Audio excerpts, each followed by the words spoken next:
Greetings and welcome to another Warhammer 40,000 Kill Team video, where today I'm going over my quarterly tier list for Kill Team, which could potentially be the last tier list for Season 3. But before we get into things, please remember to like and subscribe as well as comment. Let me know what you thought of today's tier list. Do you agree or disagree? Let me know down in the episode description, comments below. And remember, I've got a Discord you can check out in the episode description below, an affiliate link at Element Games, and a Patreon if you want to give me some more support. But yeah, today I'm going over my quarterly tier list, which, as I said, could be the last tier list of the season / the edition. And, you know, once again, it's a mixture of how I view the game and how I view it in terms of factions for general players, because it's a combination of also the stats, how well factions are doing in general, as well as my own personal experience at tournaments and events. And then talking through the tier list. Remember, it's all for fun. It's all fun. Where the tiers are ordered, where factions are placed, it's not in any like this, if they're at the front of the letter, they're the best.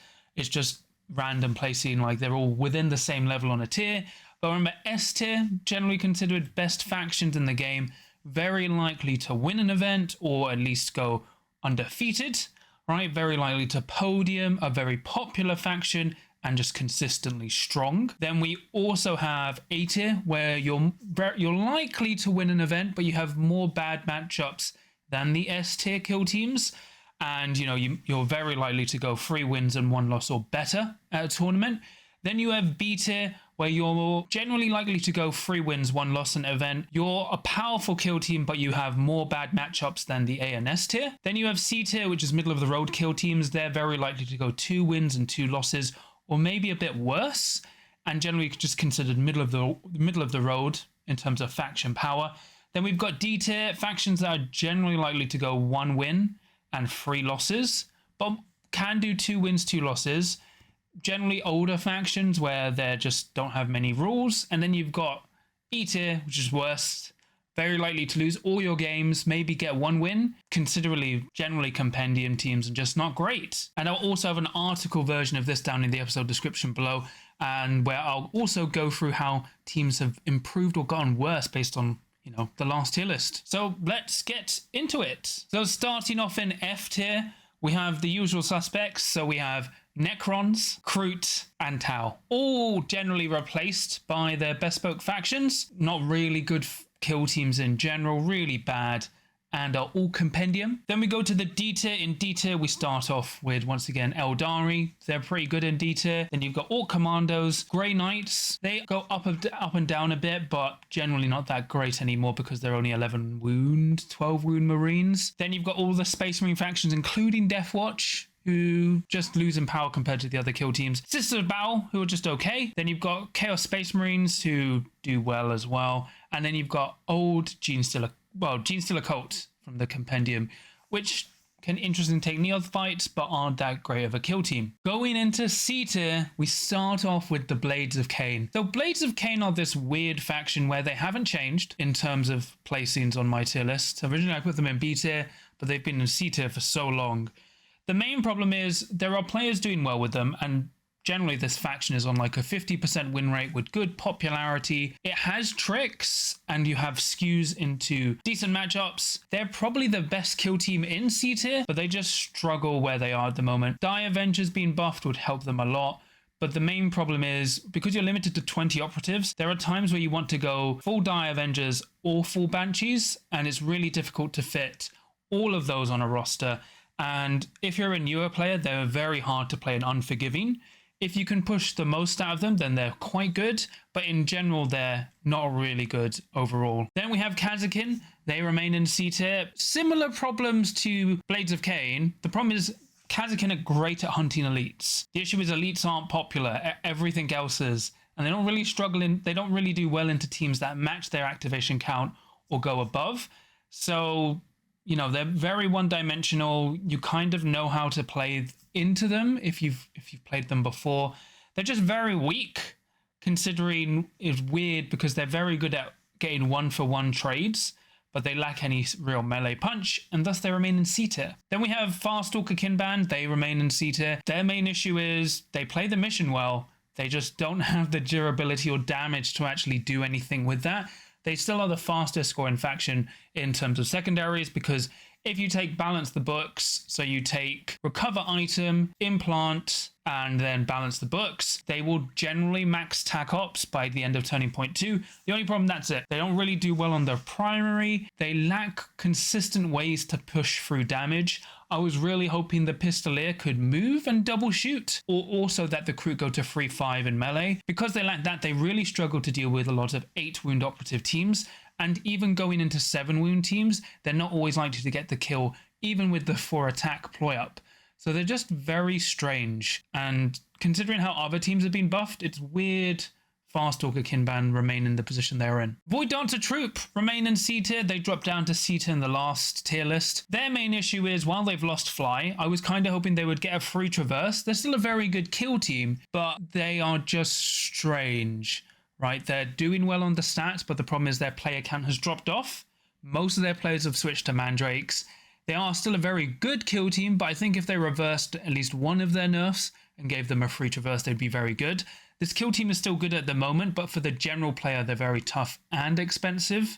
So I wouldn't really rate them as a good faction in general compared to other bespoke teams. But that's why I think they're fine at C. Although, once again, referring to tournament stats and people who play the faction still, they're still very good.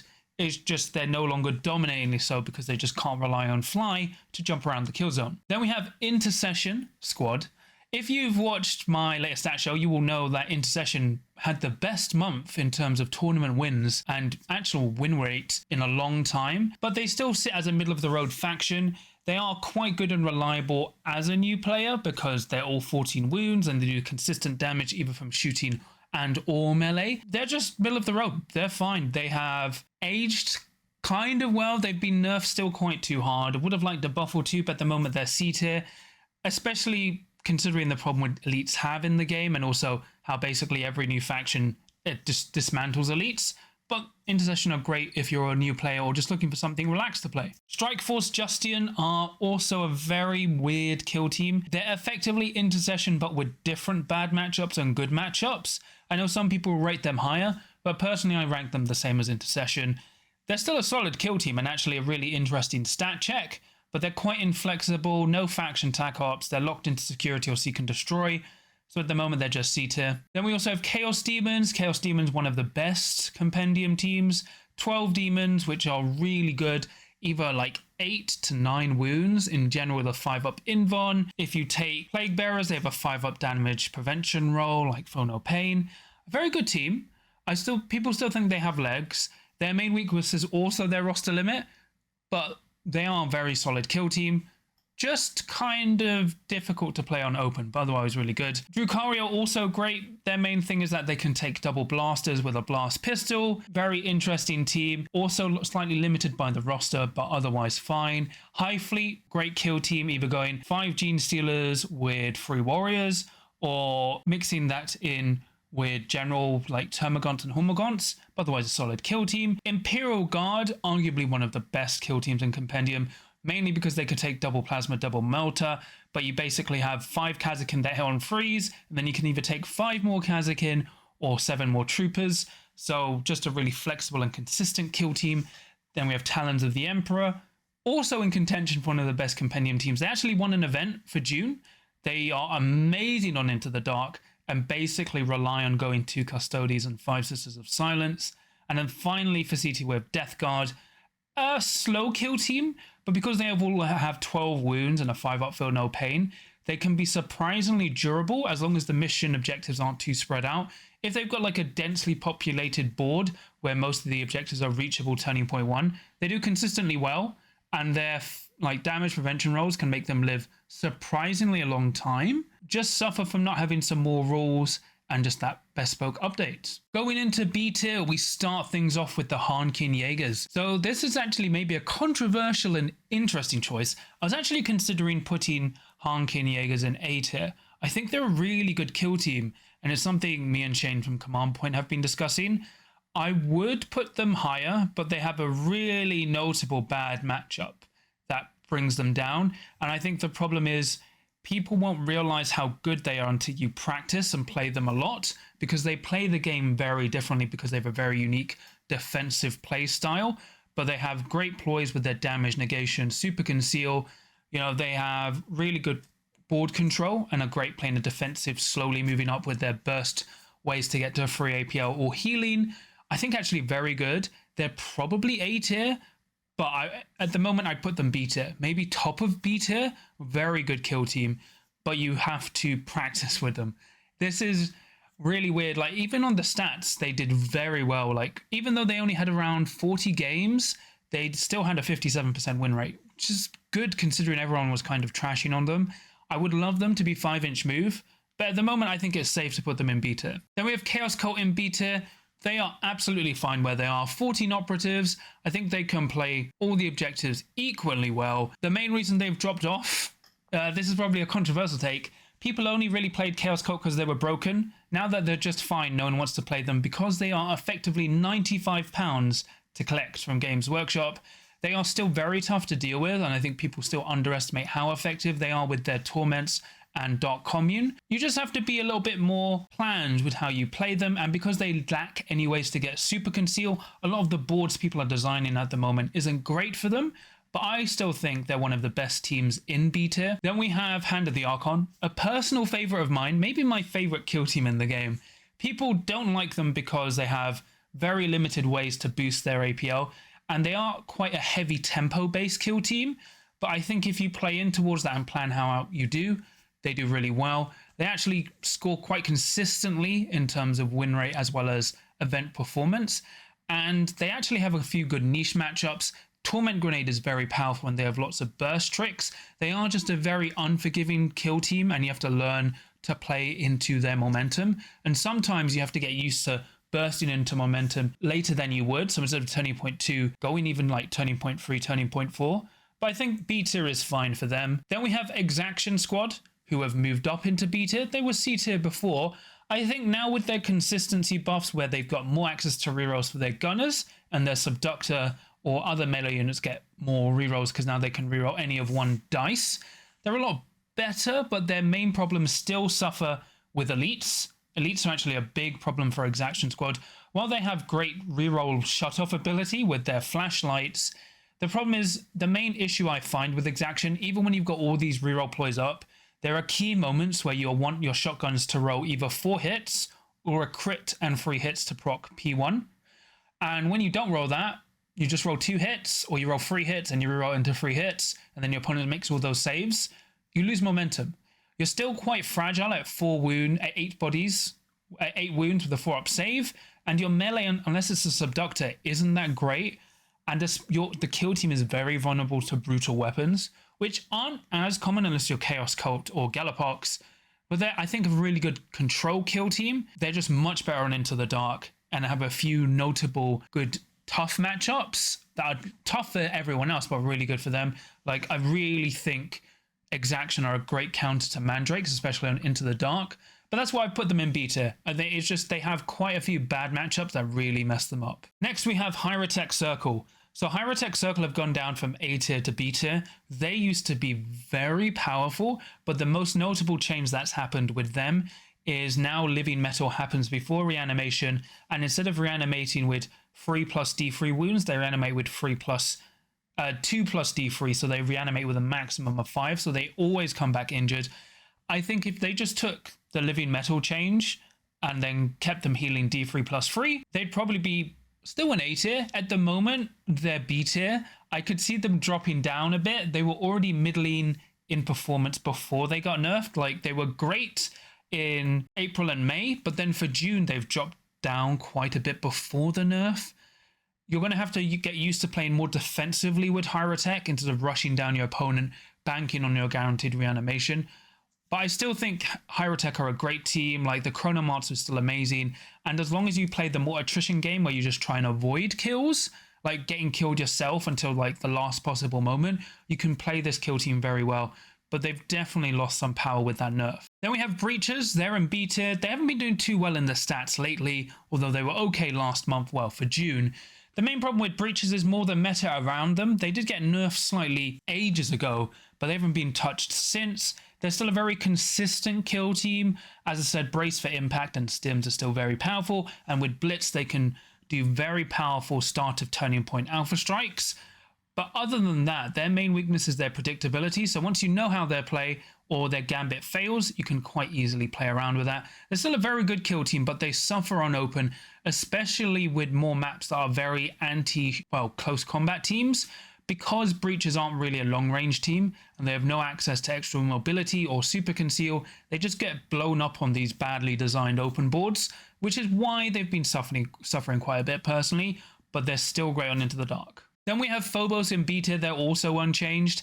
They're still a really good kill team. Once again, Vanguard is one of the best ploys because Games Workshop have added like 5 rules to it. Remember, they get +1 move, free traverse, and they can do a free mission action and auto pass jump tests. And their problem is no rerolls. They suffer being 12 wounds into most of the meta with 6 bodies, but they're a consistently powerful kill team. And especially if you're playing on these really skew shooting pro boards, then Phobos will be great. But with the way the rest of the meta is and how they've been doing, they're fine, but if they get rushed down, they just kind of fall apart now. Blooded remain in B tier. They've actually been consistently performing well based off their stats from win rates and event wins, but they're still solid. They're like melee vet guard. They were so happy that Chaos Cult got nerfed because now they had more reasons to be a unique faction. They're still great despite the Ogren nerf no longer getting cover from light cover, you know, because the Ogren is much better on Into the Dark, but on most boards it should still be fine. You just have to be careful where you place it. They're a very good attrition team and explode late game once they've got enough blooded tokens. Very interesting kill team and like one of my very close-hearted picks. They're so good, but they just kind of suffer a bit by being locked into Seek and Destroy. Just a little bit, not too much. Their main problem is now because they don't have any extra mobility tricks. The boards we're seeing once again affect these, but they remain static in B tier. Legionary have gone up into B tier as well. Once again, a very strong kill team with the roster restriction being removed on Chaos Marks. Now you can run Slanesh and, Nurgle and Tzeentch in the same roster. Also limited by the roster size. I think if it went up to 30, making them kind of like the Inquisition faction of Chaos, it would be really great. They've aged quite a bit. Like most Chaos factions now have 1 CP double fight, double shoot. Their ploys are still separate for double fight and double shoot, but they're very powerful operatives. Nurgle is great for the -1 normal damage and the auto crit saves and ignoring injury, and then Tzeentch is really good for the 4-up invuln and the +1 APL and crit shooting. So now you can kind of flex between Nurgle on open and Tzeentch on Into the Dark as well as high AP weapon matchups. So I expect Legionary to do pretty good at the moment. Next we have Corsair Voidsguard. They've been unchanged as well. Despite their buffs in the January-ish data slate, they remain solid, right?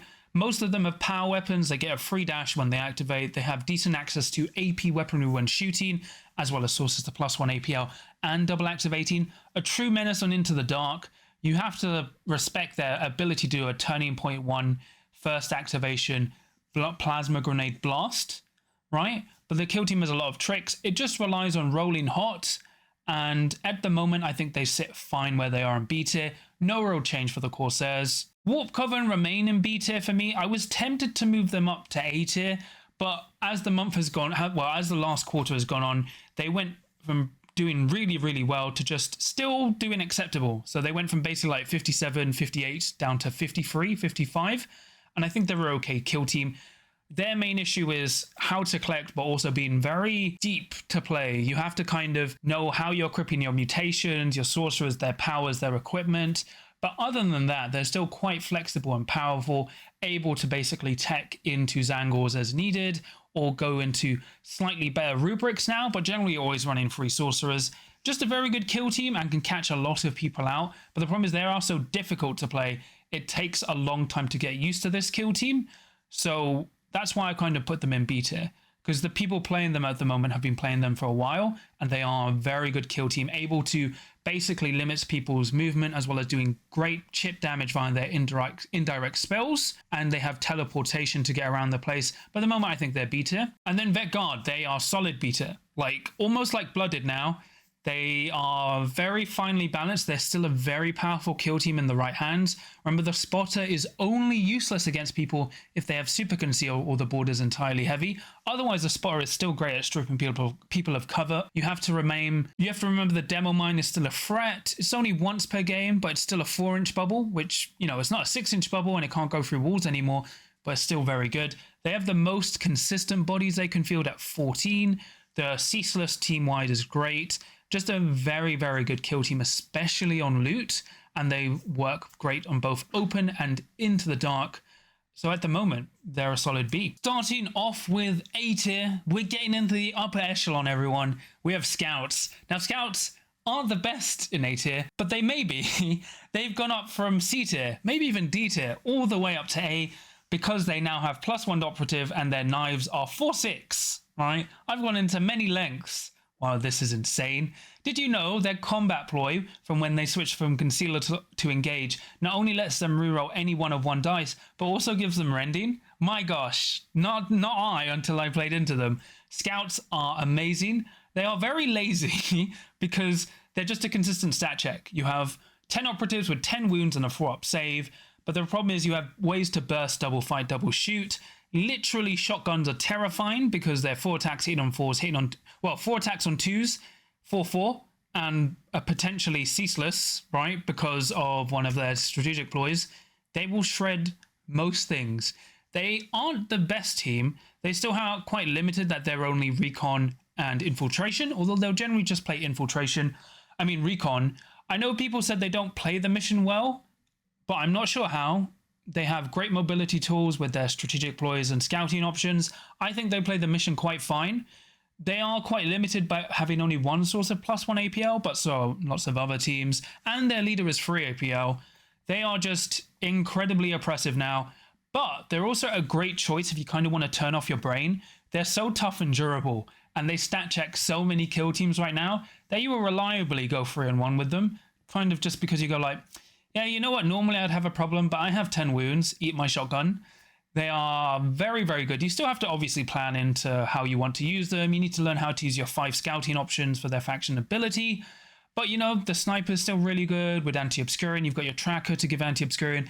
And remember, you've got your hunter. Because remember, if he does a backflip, like he jumps over a barricade, he drops down from somewhere, he runs under a vantage point, he gets lethal 3-up. So if you give him +1 APL, he's charging 2 guys, doing 6 damage. So he's very likely to charge and just murder, absolutely murder 2 kill team, like 2 very tough operatives. They now laugh at elites and most 8 wound teams or less. They still have some really weird matchups, but scouts I think are quite great, and they could probably go up even more. Very, very good kill team. Then we have Inquisitorial Agents. I think they're still A tier. They've unchanged from where they have been. You know, once again, they're a very complex team to play, being carried by the fact they can take 6 breaches. Very interesting that wasn't nerfed. They've actually been doing quite well in long format events for the past 2 to 3 months, and they have ways to shut down a lot of powerful kill teams and kill teams in general with absolute authority. They do hit on 4s for most of their operatives, but a lot of key operatives hit on 3s, especially if you take the breaches. Right, they're just a very good kill team, very hard to play and can quite easily get overwhelmed. But the fact you can take any archetype, generally seek and destroy or recon, just puts them at a very good point, especially being 12 activations in general, 11 if you take Kazakin or Exaction Squad, but generally taking Navy. But just a very good kill team. You just have to get a lot of reps in to see what kind of operatives you take against your opponent and what kind of ploys you want to stop with absolute authority. Next, we have Felgor Ravager. They are in A tier. They are down from S tier. Some people think they're B tier or even C tier. I personally think they're great in A tier. Remember, Frenzy is still completely unchanged, so they have to be killed twice, which is a huge ask for a lot of kill teams. They still check a lot of kill teams like Scouts, like in terms of what Scouts do. They don't check Scouts, but they check a lot of dedicated shooting teams who don't have tools to really kill the Felgor unless they can get early shots. You do have to be more considerate now, basically, that your operatives who hit on 4s don't have Relentless anymore. You kind of have to play for getting supports, but that's quite easy to set up with using Frenzy with your operatives. Obviously, they're not as powerful because the main thing, they lost a lot of accuracy getting Relentless removed, because you could have those operatives who hit on fours just YOLO charge into stuff and generally mess everyone up. But now they can't do that. And, you know, their Mangler and Cyber Gore has gone down from 11 wounds to 10. They are weaker. They're a lot less consistent, but I think they will play much better in a defensive role where you slowly move up, and then once you're in like mass charge range, turning point 2 or 3, then you go in for the kill, messing up your opponent with Frenzy. You still have more bad matchups now, but as I said, because you're a very skew melee team, you check so many teams who can't deal with that, which is why I've put them in A tier. Then we have Halfkin Salvagers. They are definitely A tier. They've gone up from B tier. So remember, they all have 8 wounds, 10 of them with a 3-up save. They now are -1 damage in close combat on the points once when you fight them. Their leader basically has a once per game just to scratch against 4 damage or more. They give all these grudge tokens. They're a very powerful late game kill team, as the more you kill, the more grudge tokens you take. They're just very, very good. They have ways to burst into move, dash, shoot, or charge, fight, shoot. They're now harder to clear off of points. They're a very, very good kill team, just slightly limited by the mobility, but they're great into shooting teams, which a lot of kill teams are at the moment. And now they're actually a little bit harder to be cleared in melee in general, although dedicated melee teams will still be powerful against them. You just have to watch out for the ancestors are watching, because it gives all these operatives burst mobility, especially if they're +1 APL. But I think they're a very, very good faction at the moment, definitely deserving of A. Hard to play, but once you get around them, effectively being 5-inch movement and a 6-inch charge, they're very, very good. Galapox are also in A tier, remain unchanged. I think they're a very, very solid kill team, have been overperforming slightly into the stats. Technically, if you wanted to be really nitpicky, it's because of me and Orion. But otherwise, they're a very good kill team. They're still the largest stat check in terms of wounds for the game, because if you don't have enough ways to put out damage, generally the Galapox will just walk through you. But they struggle with a lot of boards being designed at the moment. You know, if you are playing to boards with not much cover, you will just get shot apart turning point 1. So this kill team really relies on how you survive your turning point 1, but also how you know your matchups, what keywords to give Volgar and where to charge. But I think they're a very, very good kill team, just very difficult to play. You have to get around being base blocked, using barge, so moving over operatives and other pieces very well, and you have to just really focus on your positioning, but otherwise a great kill team. Then you've got Elucidine Starstriders. They're also A tier, completely unchanged. A great shooting team, notably weak to melee, consistent melee threats. I've left them where they are because they still struggle into Felgor, other melee teams. That hasn't changed. They're a very interesting kill team to play, all about board control and positioning, either punishing your opponents for moving up too early with your airstrikes, or controlling the board and then hemming your opponent in until you can get those double kills, using your ways to get more mobility and shots. They're also very difficult because they are fixed operatives like Galapox, being 10 operatives, generally a mixture of 8 wounds and 7 wounds. Otherwise, very fun, and as long as you put a lot of practice into them, you should do well, but you just have to watch out for the hard skew matchups. Then in A tier, we have the Wormblade. They have remained unchanged in a very powerful spot at the moment, because now their gunners have Cumbersome. They're very powerful when the operatives come down from hiding. They've still got very powerful cult agents who are all useful now. They just have lots of tricks. The only thing when you're playing into them is you need to know their rules, as well as making sure the player knows their rules. But they have so many rerolls every time they switch from conceal to engage.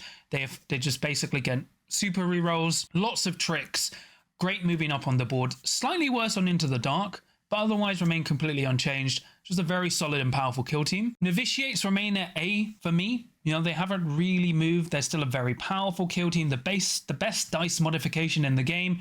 They can very reliably turn a hit to a crit or a miss to a hit. Also like a defensive miss to a save or a save to a crit save. You have to plan out your faith point usage, but very, very good otherwise. Even despite being 10 operatives with 7 wounds and a 4-up save, because most of their operatives hit on 3s or better, they're very good at precision strikes. Just have to space out correctly, using your blinding aura so you don't really get shot that much. A very, very good kill team. Hard to play, but have consistently been doing well. Even at the Goonhammer Open, they came 3rd and I think 7th. Just a very, very well-performing kill team as long as you know how to play them, and oddly a great counter to Pathfinders. Hunterclade remained in A tier. They're completely solid, very, very balanced. You know, you've got a mix of assassins and gunners.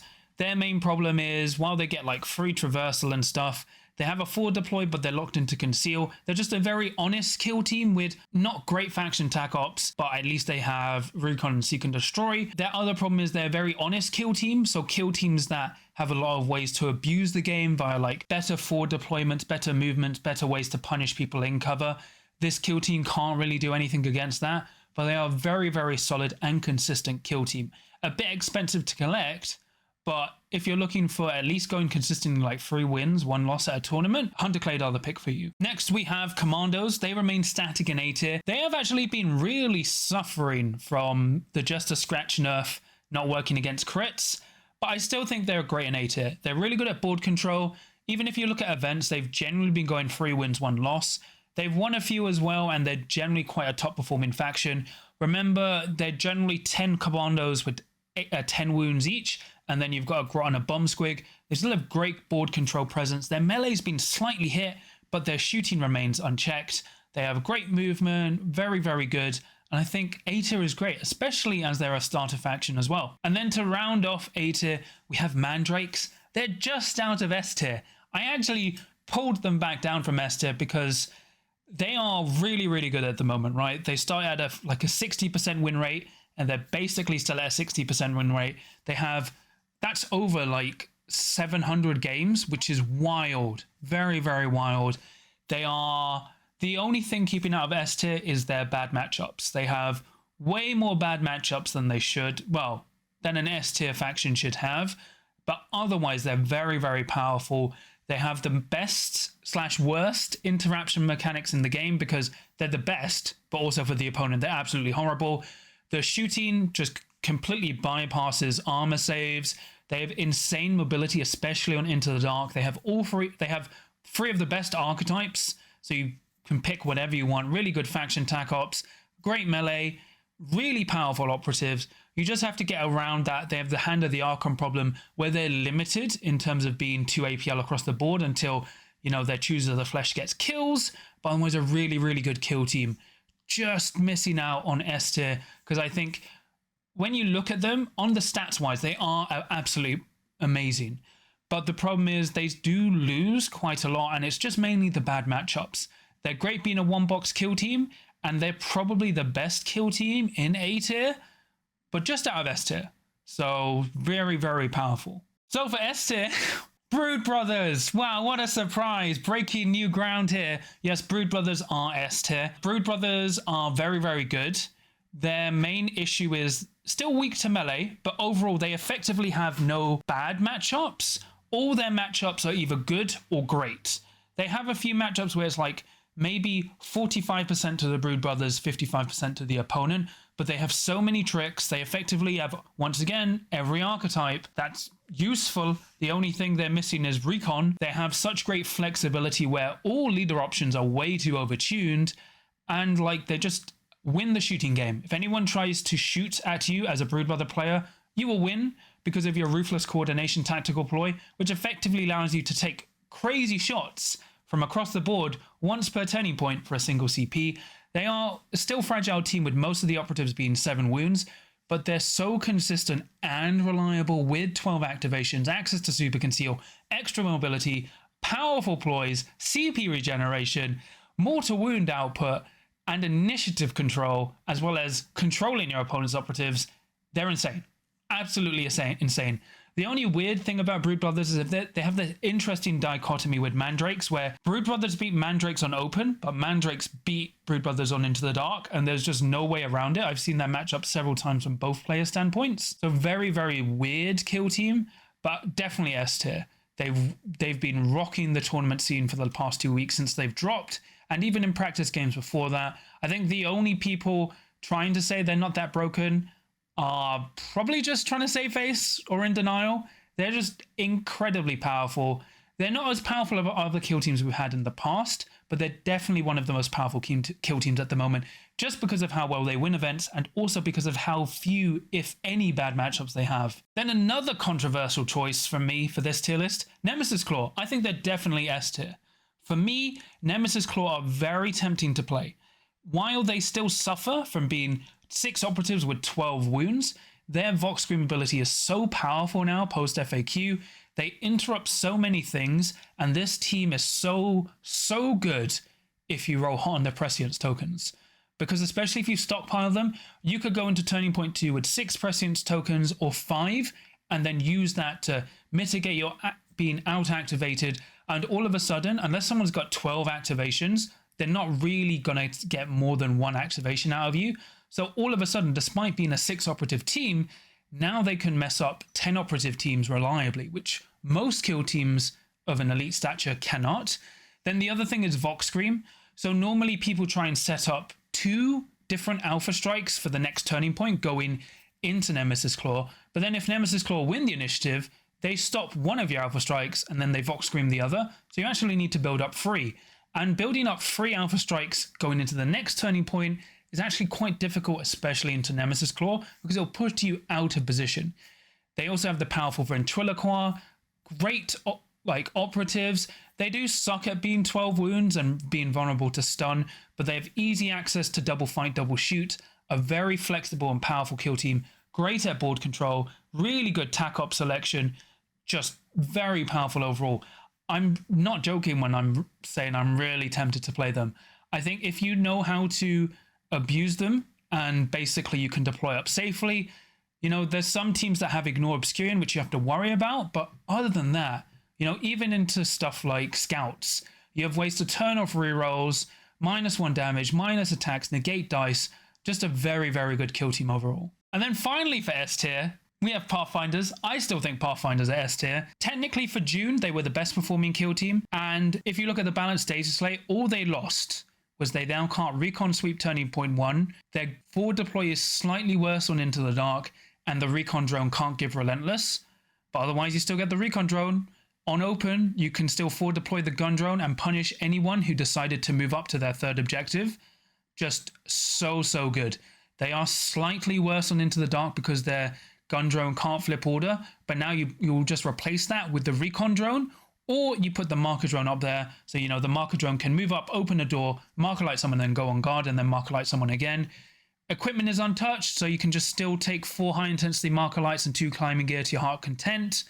Very, very good kill team. They are quite skewed in terms of how powerful they are at shooting. Like Felgor, it's really bad for them.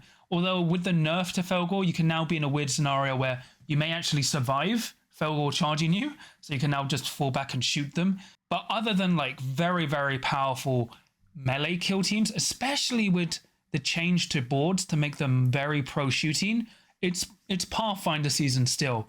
I know I've had some Pathfinder players tell me like the recon sweep change is too hard, but I don't think so. Once again, if you're taking the recon drone, which you are all the time, you get a free recon dash. You still have all this mobility. You can even still pop Monk card Turning Point 1 if you want to get that extra dash when you activate to just shoot people off. So very, very, very good. 12 activations of shooting death, and they definitely still deserve S tier in my opinion. So for the tier list overview, I've gone a little bit longer than normal because I've tried to explain the tier lists a bit more, because I think sometimes it's been a bit too quick. So I've tried to explain each faction in a little bit more depth, especially considering this may be the last tier list of the edition. Although I won't hold my breath. I still think we may get like maybe one more balanced data slate, definitely one more FAQ. But at the moment, the tiers are still actually quite close. I think the only disparaging thing is probably Brood Brothers are just ahead of pretty much everyone, but they have some bad matchups. Like I think Gallowpox can be a bad matchup. Exaction Squad and Blooded can potentially be bad matchups into Brood Brothers, as well as Mandrakes on Into the Dark. Pathfinders, you know, they're still there. But most of the tiers are pretty close. It's just a shame we've got some bad underperforming kill teams. Like I love Blades of Cain, but with the scout change has a really weird trickle-down effect where they kind of check everyone in the tier below them. I can't really see B-tier teams and C-tier teams beating scouts unless the scouts massively misplay. but it's a good general look at the meta. We've had a few changes. The notable kill teams that have lost power are basically just Hierotek going down from A tier to B tier, and Felgor going down from S tier to A tier. We've had Nemesis Claw go up to S tier, and then also Pathfinders remain in S tier. Jaegers, I still think they're at least B tier, probably A, but I've put them in B tier safely for now. I think that's a fair representation of where they are until we get some more games and see how people do. But hopefully it's a nice reflective look. There's weird things where I want to cover like the compendium teams a bit more. And if you're after a bespoke tier list only, I have an S to D tier bespoke only tier list for my patrons, which I always do, because, you know, I've had people go like, oh, technically it's like S, A minus, B. I'm like, no, it's S, A. Like if you do compendium only, bespoke only, I would definitely put like Justian and Kazakin probably in D tier for bespoke teams. But overall, I think the balance is generally pretty good, unless you're playing on heavy skew shooting boards, which, you know, some scenes are. Technically, WTC boards are heavy skew shooting boards as well, and that's a big problem as well. But I've tried to minimize that and reflect it as I can in the stats, because generally most events aren't going the heavy skew shooting route, but shooting teams and shooting hordes in general still very powerful. Kind of would have liked Pathfinders to be hit more in terms of their Alpha Strike ability turning point 1. You know, Brood Brothers are Brood Brothers. Mandrakes are still incredibly oppressive to play against, but have enough bad matchups where they're maybe okay, I guess. It's like, in general, Mandrakes are probably S tier, but if you're taking them to a more competitive tournament, which is like 6 rounds or more with 30 or more players, they're probably not going to win it, but they're likely to place. But that's pretty much my show off of the stats. Once again, I'll have an article version of this down in the episode description below. But yeah, please remember to like and subscribe as well as comment. Let me know what you thought of today's tier list. Did you like it or not? What do you disagree with, agree with? Let me know. I'll be interested to hear. And remember, I've got a Discord you can check out in the episode description below, an affiliate link at Element Games, and a Patreon if you want to give me some more support. And I'll quickly shout out my patrons. So for my adepts of the crit, I have Turn Zero Gaming, Tom, Super Cow, Sam, Nick, Mercenary Q, John Thomas, Graham, Freeman, Dave Meets World, Dad of Goldens, and then for my veterans of the crit, I have Sandra. So thank you so much for all your support. It really means a lot to me and helps support the channel. But yeah, this is it. Another tier list. I am the tier master.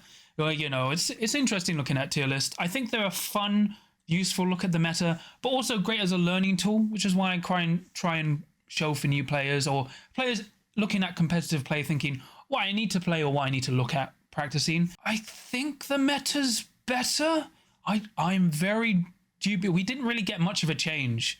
This is why it's a very weird thing. I'm just unsure. We need more games, but I don't think much is going to change except maybe Jaeger's going up, or maybe Gellerpox going up to S tier. But Gellerpox are such a player-dependent faction, is why I haven't put them in S tier. And there's a lot of boards where they just can't play on. I don't think they deserve S tier, but they're still a very good counter-pick team if you can play them well. Same for Wormblade. But hopefully it was a fun watch. And remember, you stay away from tier 15. And there's always a chance to win, as long as you can roll a crit.